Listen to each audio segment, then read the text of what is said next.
ओम शांति, ओम शांति, ओम शांति। 6/11/2020 को बाबा को साकार मुरली छ। सारमा, मीठे बच्चे, तुम अभी गॉडली सर्विस पर हो। तुम अभी गॉडली सर्विस पर हो। तुम्हें सबको सुख का रास्ता बताना है। तुम्हें सबको सुख का रास्ता बताना है। स्कॉलरशिप लेने का पुरुषार्थ करना है। स्कॉलरशिप लेने का पुरुषार्थ करना है। बाबाले आज हामीलाई सारमा भन्नुभएको छ कि तिमी अहिले गॉडली सर्भिसमा छौ र तिमीले सबैलाई सुखको रास्ता बताऊ भनेर बाबाले हामीलाई सारमा भन्नुभएको छ र स्कॉलरशिप लिनको लागि पुरुषार्थ गर भनेर बाबाले हामीलाई सारमा भन्नुभएको छ। प्रश्नमा, तुम बच्चों की बुद्धि में जब ज्ञान की अच्छी धारणा हो जाती है तो कौन सा डर निकल जाता है? कौन सा डर निकल जाता है? बाबाले प्रश्न सोध्नुभएको छ कि तिमी बच्चाहरूको बुद्धिमा जब ज्ञानको धारणा हुन्छ त तिम्रो मनबाट कुन चाहिँ डर निक्लिन्छ भनेर बाबाले प्रश्न सोध्नुभएको छ। उत्तरमा, भक्ति में जो डर रहता कि गुरु हमें श्राप न दे देवे, यह डर ज्ञान में आने से, ज्ञान की धारणा करने से निकल जाता है।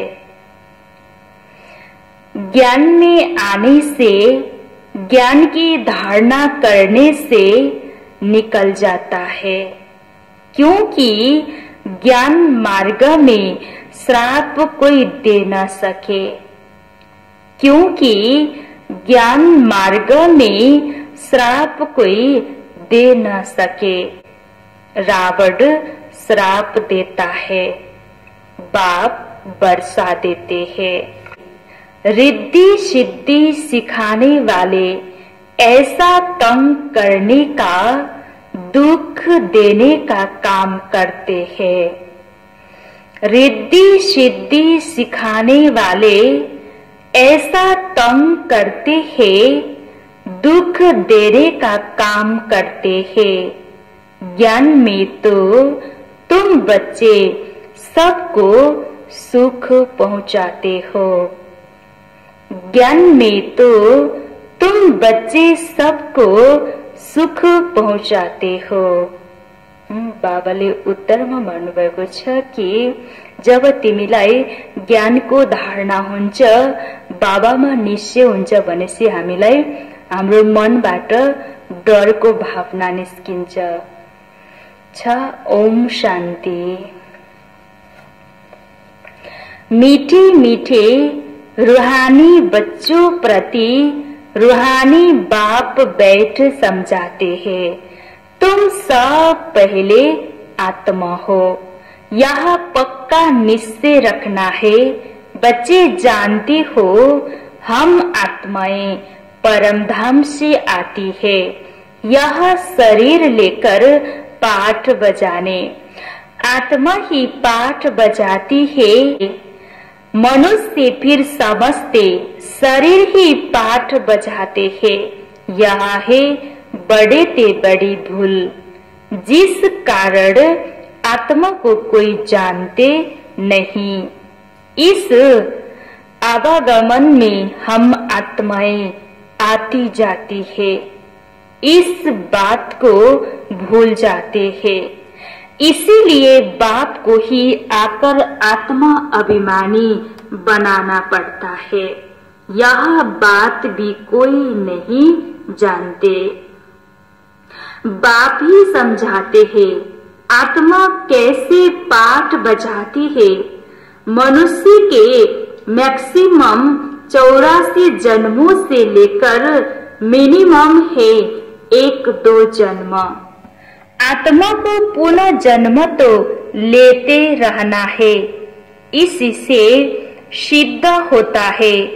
बहुत जन्म लेने वाला बहुत पुनः जन्म लेते हैं, थोड़े जन्म लेने वाला कम पुनः जन्म लेते हैं। जैसे नाटक में कोई का शुरू से पिछाड़ी तक पाठ होता है, कोई का थोड़ा पाठ होता है, यह कोई मनुष्य नहीं जानते। आत्मा अपने को ही नहीं जानती तो अपने बाप को कैसे जाने। आत्मा की बात है ना, बाप है आत्माओं का, कृष्ण तो आत्माओं का बाप है नहीं। कृष्ण को निराकार तो नहीं कहेंगे, साकार में ही उनको पहचाना जाता है। आत्मा तो सबकी है, हर एक आत्मा में पाठ तो नुदा हुआ है। यह बातें तुम्हारे में भी नंबर 1 पुरुषार्थ अनुसार है, जो समझा सकते हैं। अभी तुम बच्चे जानते हो हम आत्माओं ने 84 जन्म कैसे लिया है। ऐसे नहीं कि आत्मा सो परमात्मा नहीं, बाप ने समझाया है। हम आत्मा पहले सो देवता बनते हैं, अभी पतित तमोप्रधान है, फिर सतोप्रधान पावन बनना है। बाप आते ही तब है जब सृष्टि पुरानी हो जाती है। बाप आकर पुरानी को नया बनाते हैं, नया सृष्टि स्थापना करते हैं। नई दुनिया में है ही आदि सनातन देवी देवता धर्म, उन्हों के लिए ही कहेंगे। पहले कलयुगी शूद्र धर्म वाले थे, अब प्रजापिता ब्रह्मा के मुख्य वंशावली बन ब्राह्मण बने हो। ब्राह्मण कुल में आते हो। ब्राह्मण कुल की डिनास्टी नहीं होती। ब्राह्मण कुल कोई राजाई नहीं करते हैं। इस समय भारत में न ब्राह्मण कुल राजाई करते हैं, न शूद्र कुल राजाई करते हैं। दोनों को राजाई नहीं है, फिर भी उनका प्रजा पर प्रजा का राज्य तो चलता है।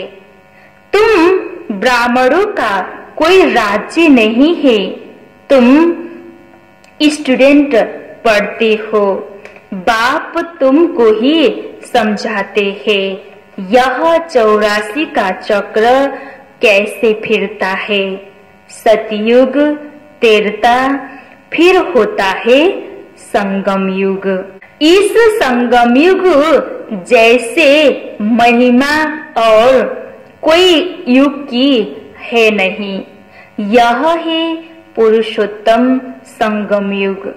सतयुग से त्रेता में आते हैं 2 कला कम होती है, तो उनकी महिमा क्या करेंगे। गिरने की महिमा थोड़े ही होती है।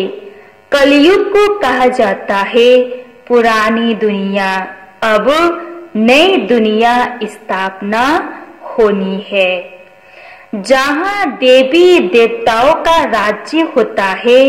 वह पुरुषोत्तम थे, फिर कला कम होते होते कनिष्ठ शूद्र बुद्धि बन जाते हैं। उनको पत्थर बुद्धि भी कहा जाता है। ऐसे पत्थर बुद्धि बन जाते हैं जो जिसकी पूजा करते हैं उनकी जीवन कहानी को भी नहीं जानते। बच्चे बाप का जीवन न जाने तो वर्षा कैसे मिले। अभी तुम बच्चे बाप के जीवन को जानते हो, उनसे तुमको वर्षा मिल रहा है। बेहद के बाप को याद करते हो। तुम मात पिता, हम बालक तेरे, तेरे कृपा से सुख घनेरे। कहते हो तो जरूर बाप आया होगा, तब तो सुख घनेरे दिए होंगे ना। बाप कहते हैं मैं आया हूँ, अतः सुख तुम बच्चों को देता हूँ। तुम बच्चों की बुद्धि में यह नॉलेज अच्छी रीति रहनी चाहिए, इसीलिए तुम सुदर्शन चक्रधारी बनते हो। तुमको अब ज्ञान का तीसरा नेत्र मिला है। तुम जानते हो हम सो देवता बनते हैं, अब शूद्र से ब्राह्मण बने हैं। कलयुगी ब्राह्मण भी हो तो सही ना। वो ब्राह्मण लोग जानते नहीं कि हमारा धर्म अथवा कुल कब स्थापना हुआ, क्योंकि वह है ही कलयुगी। तुम अभी डायरेक्ट प्रजापिता ब्रह्मा की संतान बने हो और सबसे उच्च कोटि के हो। बाप बैठ तुम्हारी पढ़ाई की सर्विस, संभालने की सर्विस और श्रृंगार करने की सर्विस करते हैं। तुम भी हो ungodly service only, God father भी कहते हैं। हम आए हैं सब बच्चों की सर्विस में, बच्चों को सुख का रास्ता बताना है। स्वयं शिव बाबाले भन्नुभएको छ कि म आएको छु तिमी बच्चाहरूको सर्भिसमा, तिमी बच्चाहरूको सेवा गर्नको लागि। त बाबाले भन्नुभएको छ कि तिमी बच्चाहरूले पनि सबैलाई के गर्नु छ त, सुखको बाटो देखाउनु छ भनेर बाबाले भन्नुभएको छ। बाप कहते हैं अब घर चलो, मनुष्य भक्ति भी करते हैं, मुक्ति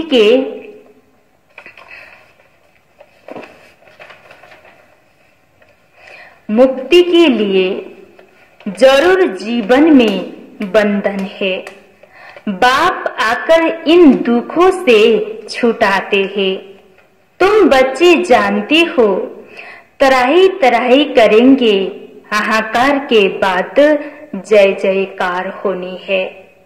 अब तुम्हारी बुद्धि में है कितनी हाय हाय करेंगे।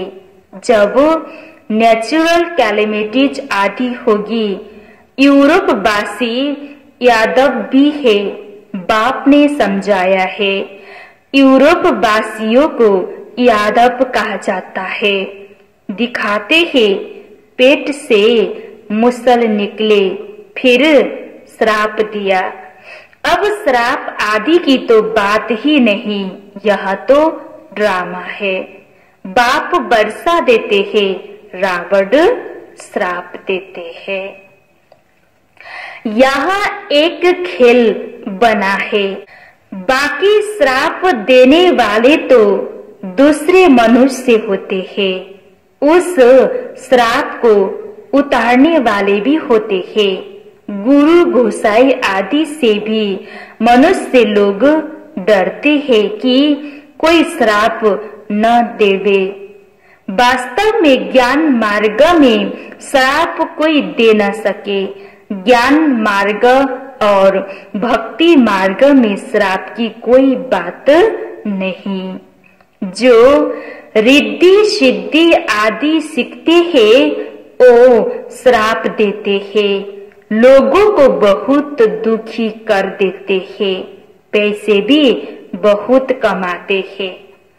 भक्त लोग यह काम नहीं करते।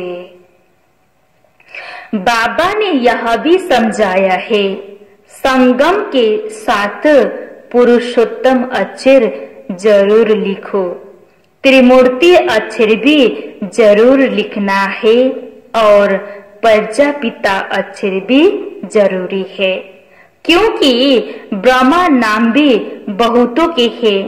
प्रजापिता अक्षर लिखेंगे तो समझेंगे, साकार में प्रजापिता ठहरा। सिर्फ ब्रह्मा लिखने से सूक्ष्म बतन वाला समझ लेते हैं। ब्रह्मा विष्णु शंकर को भगवान कह देते हैं। प्रजापिता कहेंगे तो समझा सकते हो। प्रजापिता तो यह है, सूक्ष्म बतन में कैसे हो सकता? विष्णु को तो दिखाते हैं ब्रह्मा की नाभि से निकला।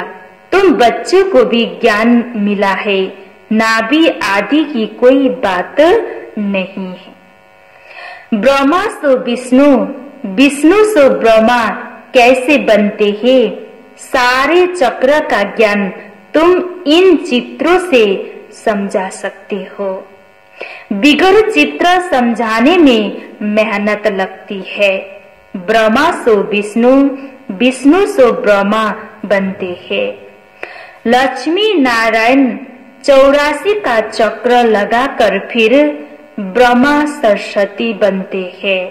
बाबा ने पहले से नाम दे दिए हैं। जब भट्टी बनी तो नाम दिए, फिर कितने चले गए, इसीलिए समझाया है ब्राह्मणों की माला होती नहीं, क्योंकि ब्राह्मण है पुरुषार्थी।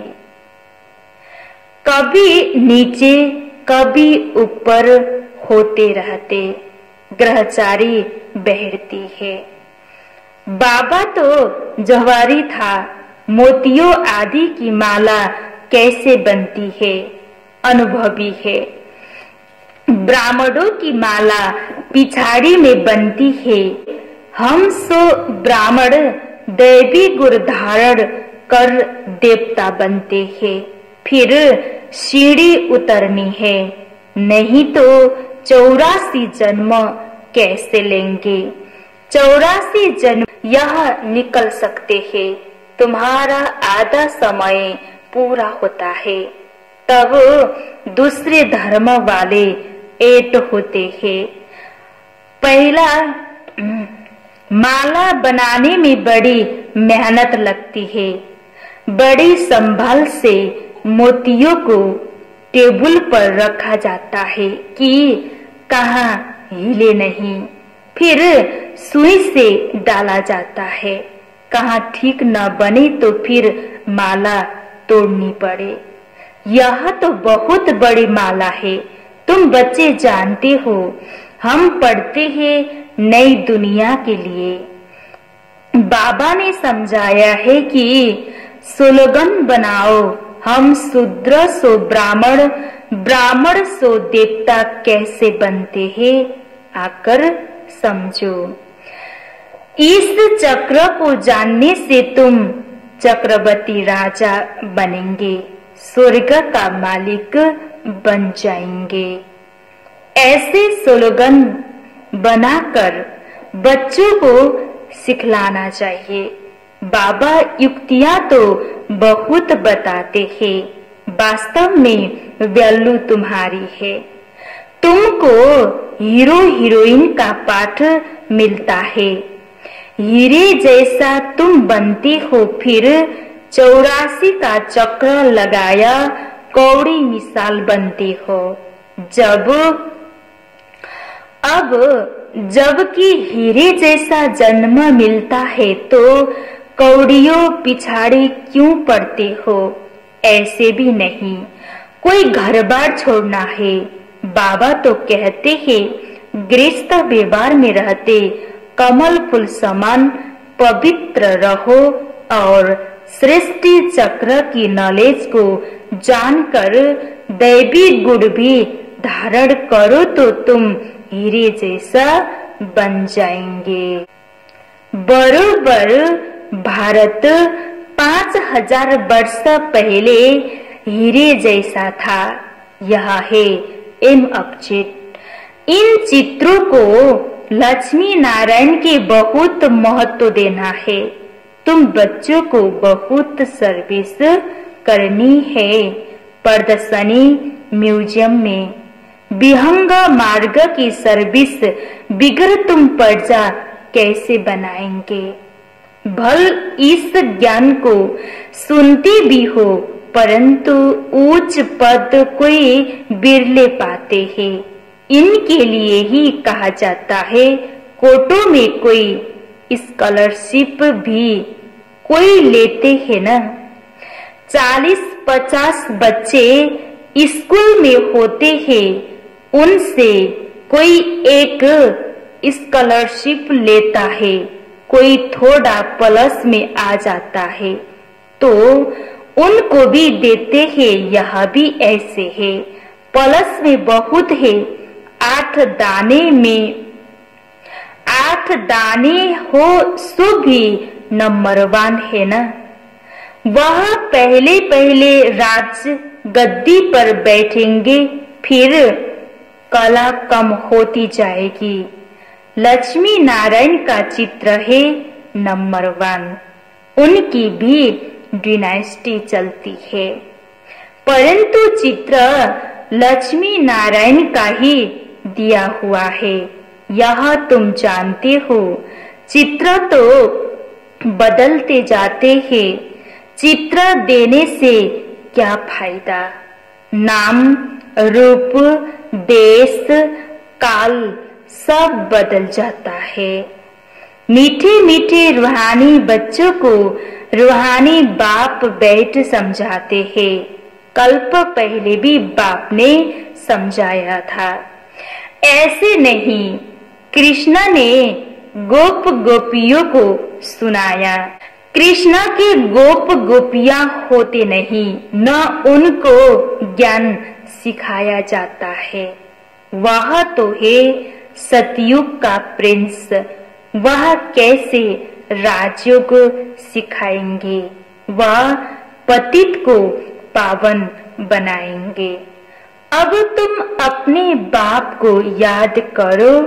बाप फिर टीचर भी है, टीचर को स्टूडेंट कभी भूल न सके, बाप को बच्चे भूल न सके, गुरु को भी भूल न सके। बाप तो जन्म से ही होता है, टीचर 5 वर्ष बाद मिलता है, फिर गुरु वानप्रस्थ में मिलता है। जैसे जन्म से ही गुरु करने का तो कोई फायदा नहीं है। गुरु की गोद लेकर भी दूसरे दिन मर जाते हैं, फिर गुरु क्या करते हैं? गाते भी है, सद्गुरु बिगर गति नहीं। सद्गुरु को छोड़ वह फिर गुरु कह देते। गुरु तो ढेर है। बाबा कहते हैं, बच्चे तुम्हें कोई देहधारी गुरु आदि करने की दरकार नहीं। तुम्हें किसी से भी कुछ मांगना नहीं है। कहा भी जाता है, मांगने से मरना भला। सबको चिंता रहती है हम कैसे अपने पैसे ट्रांसफर करें दूसरे जन्म के लिए। वह ईश्वर अर्थ दान पुण्य करते हैं तो उसका रिटर्न इस ही पुरानी सृष्टि में अल्पकाल के लिए मिलता है।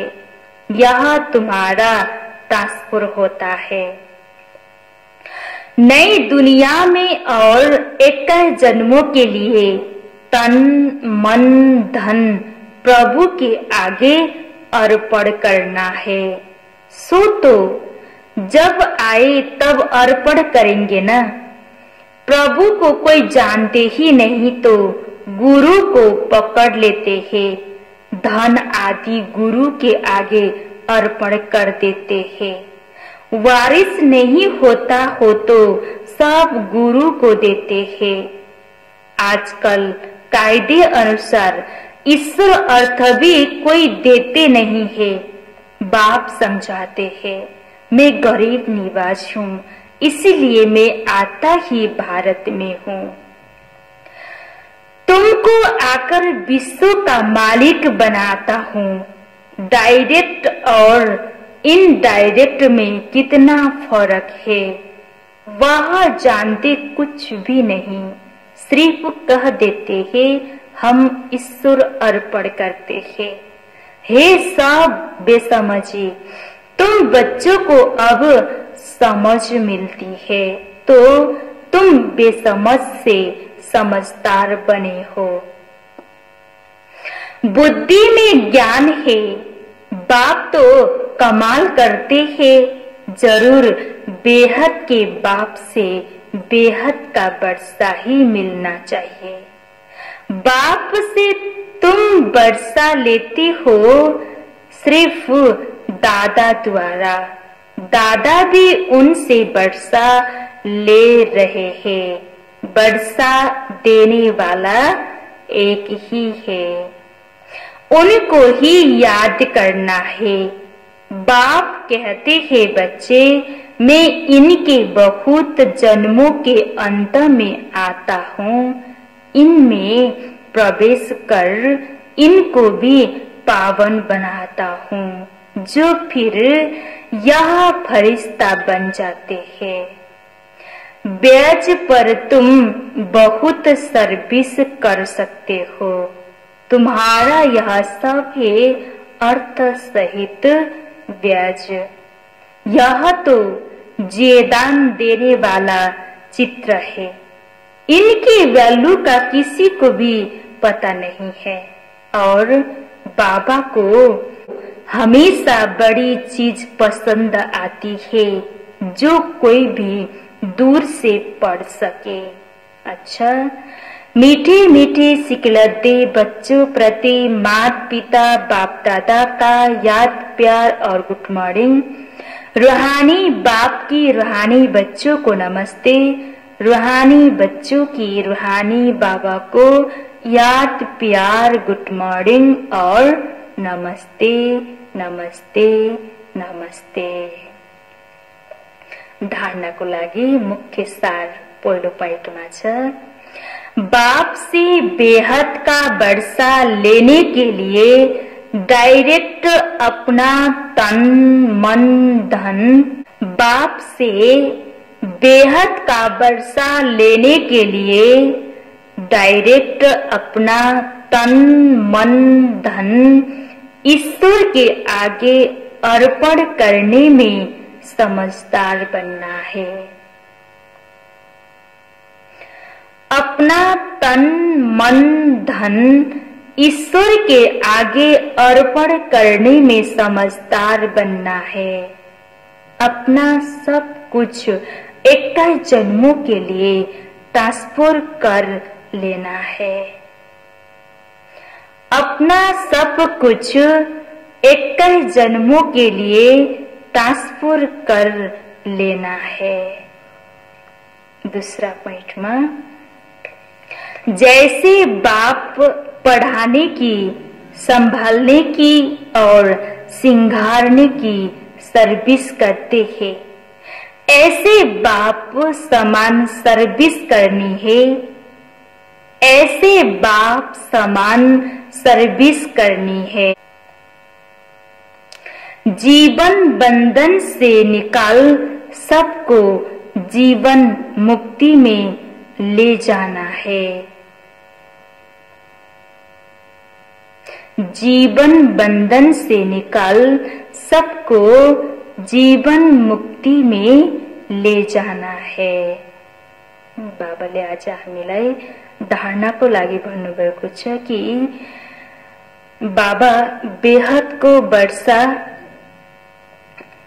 बाबासँग बेहदको वर्षा लिनको लागि डाइरेक्ट बाबालाई आफ्नो तन मन धनले अर्पण गर र समझदार बन भनेर बाबाले भन्नुभएको छ र 21 जन्मको लागि सबै कुरा ट्रांसफर गर भनेर बाबाले भन्नुभएको छ।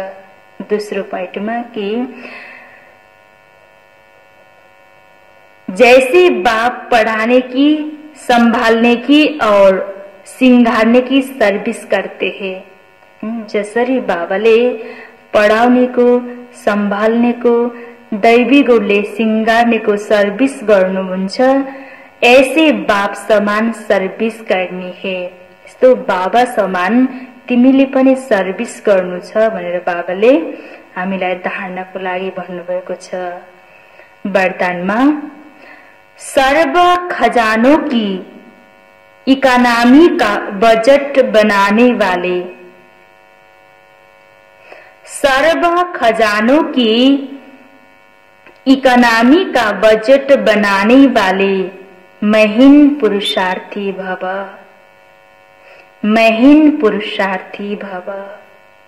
विस्तार, जैसे लौकिक रीति में यदि इकोनॉमी वाला घर न हो तो ठीक रीति से नहीं चल सकता, ठीक रीति से नहीं चल सकता। ऐसे यदि निमित्त बने हुए बच्चे इकोनॉमी वाले नहीं है तो सेंटर ठीक नहीं चलता। वह हुई हद की प्रवृत्ति, वह हुई हद की प्रवृत्ति, यह है बेहद की प्रवृत्ति। तो चेक करना चाहिए कि संकल्प, बोल और शक्तियों में,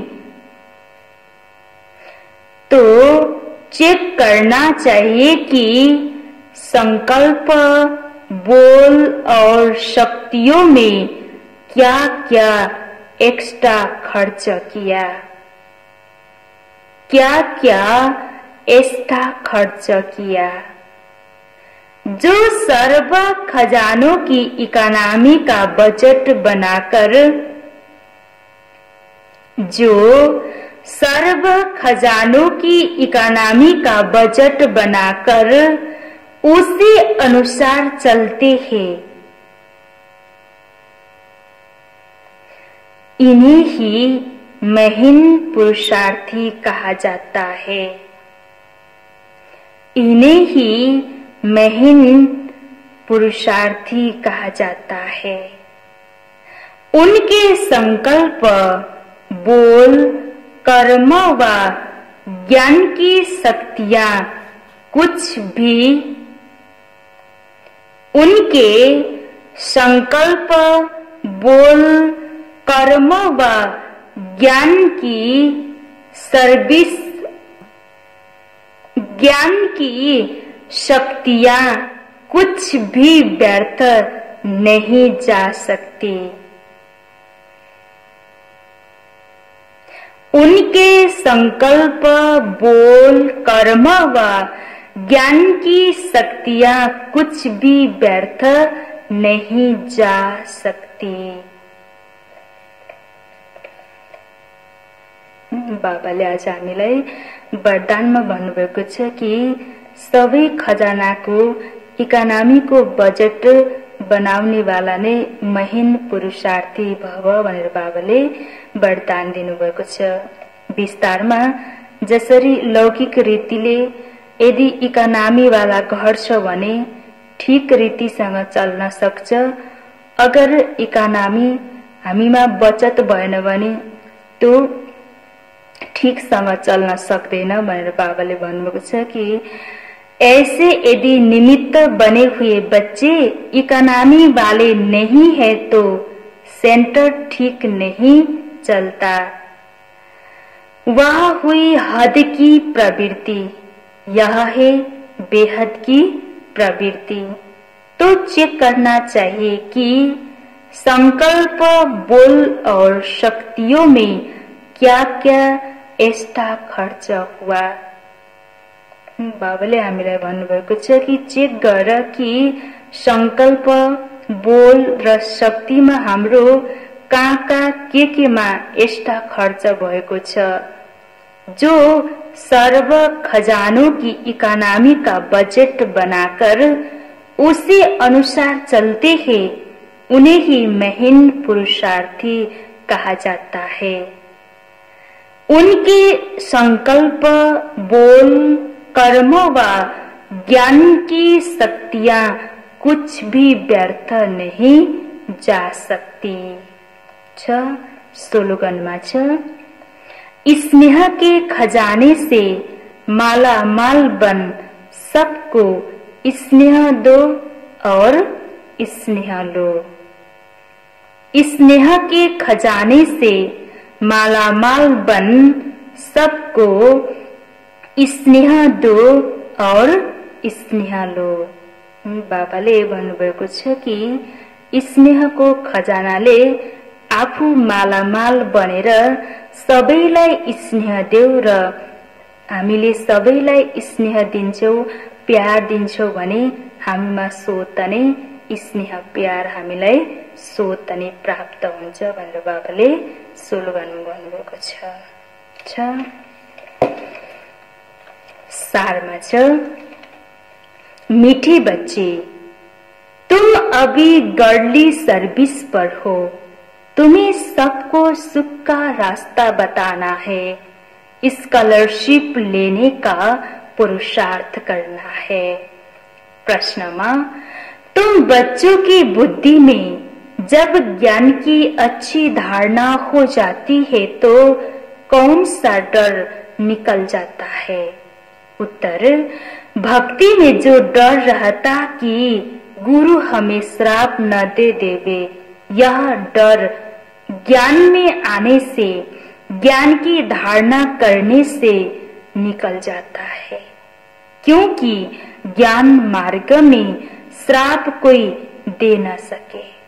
रावण श्राप देता है, बाप रिद्धि सिद्धि सीखने वाले ऐसा तंग करने का, दुख देने का काम करते हैं।